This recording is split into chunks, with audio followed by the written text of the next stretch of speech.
wabarakatuh. Kami dari kelompok 6 akan memberikan laporan terkait materi penurunan titik beku dalam pembuatan es krim. Perkenalkan, nama saya Aurora Dinaya dari absen 6. Saya Muhammad Farel absen 21. Saya Armelia Bella, nomor absen 4. Saya Saskia Aldinar Fitri Krandani, nomor absen 33. Saya Cinta Salsabila Pangestu, nomor absen 8. Saya Adam Yoga Iriansyah, nomor absen 2. Mari kita lihat proses pembuatannya. Cekidot.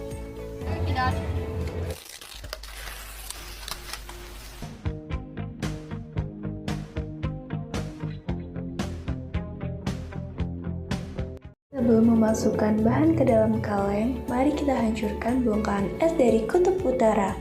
Jangan lupa dikasih garam untuk menurunkan titik beku es. Beli pita ke depan gang. Mari kita tuang. Susu UHT rasa matcha tuangkan ke dalam kaleng biskuit. Kita pakai 5 kotak susu biar rasanya creamy ya guys.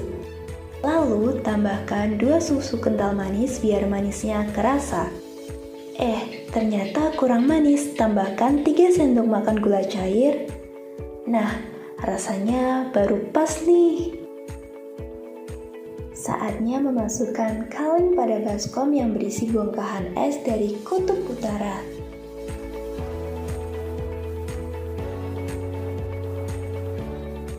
Yuk diputar-putar kalengnya sampai tangan capek.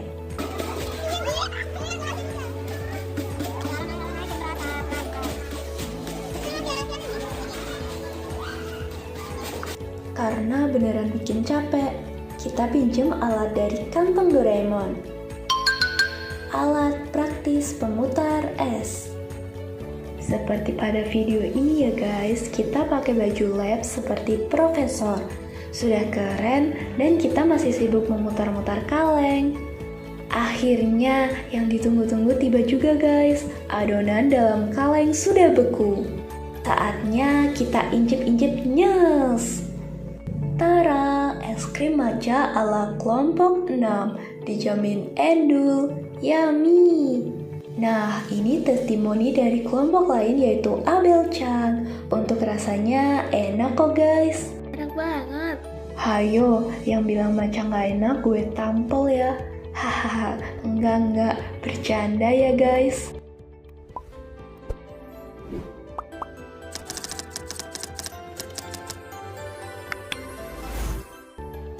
Apa fungsi garam dalam pembuatan es krim? Garam berfungsi untuk menurunkan titik beku campuran es sehingga suhunya bisa lebih rendah dari 0 derajat Celcius. Suhu dingin ini membantu adonan es krim membeku lebih cepat dan merata.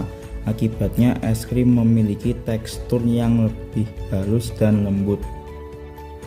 Bagaimana pengaruh pemutaran kaleng terhadap tekstur es krim?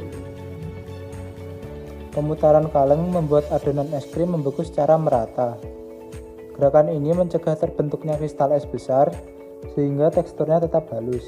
Selain itu, udara yang masuk selama pemutaran membuat es krim lebih lembut dan creamy.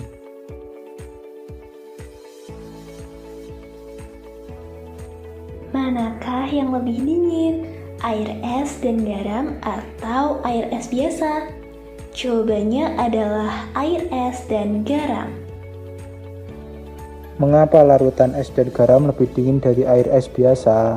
Larutan es dan garam lebih dingin daripada es biasa karena garam menurunkan titik beku air. Ketika garam ditambahkan, es harus menyerap lebih banyak panas dari lingkungan termasuk dari adonan es krim untuk bisa mencair. Proses penyerapan panas ini membuat suhu campuran turun hingga di bawah 0 derajat Celcius, sehingga menjadi lebih dingin daripada es biasa. Bagaimana sifat koligatif larutan diterapkan dalam pembuatan es krim? Sifat koligatif larutan diterapkan pada pembuatan es krim melalui penurunan titik beku. Saat garam ditambahkan ke es di sekitar kaleng, larutan es dan garam memiliki titik beku yang lebih rendah sehingga suhunya bisa turun hingga di bawah 0 derajat Celcius. Suhu yang sangat rendah ini membuat adonan di dalam kaleng membeku lebih cepat dan menghasilkan es krim yang lembut. Apa yang terjadi jika menggunakan es batu tanpa garam? Jika menggunakan es batu tanpa garam, suhunya hanya dingin biasa dan tidak bisa turun lebih rendah. Karena tidak cukup dingin, adonan es krim jadi lama membekunya. Hasilnya, es krim bisa gagal jadi atau teksturnya keras dan berpasir. Dari mana butiran air yang terbentuk di dinding luar wadah? Butiran air di dinding luar wadah berasal dari uap air di udara. Saat udara yang lembab menyentuh permukaan wadah yang dingin, uap tersebut berubah menjadi titik-titik air. Proses yang membuat bagian luar wadah terlihat basah atau berembun ini disebut kondensasi. Kesimpulan dalam praktikum sifat koligatif larutan penurunan titik beku bahwa larutan es dan garam memiliki titik beku yang lebih rendah dibanding air murni, sehingga suhunya bisa menjadi jauh lebih dingin. Suhu rendah ini membantu proses pembekuan berjalan lebih cepat. Dengan demikian, pembuatan es krim dapat berlangsung lebih efektif dan menghasilkan tekstur yang lebih lembut. Nah, gimana teman-teman? Sudah paham apa belum sama proses pembuatan es krim dari kelompok 6? Mudah bukan? Kalau sudah paham, mari kita tutup presentasi dari kelompok kami. Kurang lebihnya mohon maaf. Wassalamualaikum warahmatullahi wabarakatuh.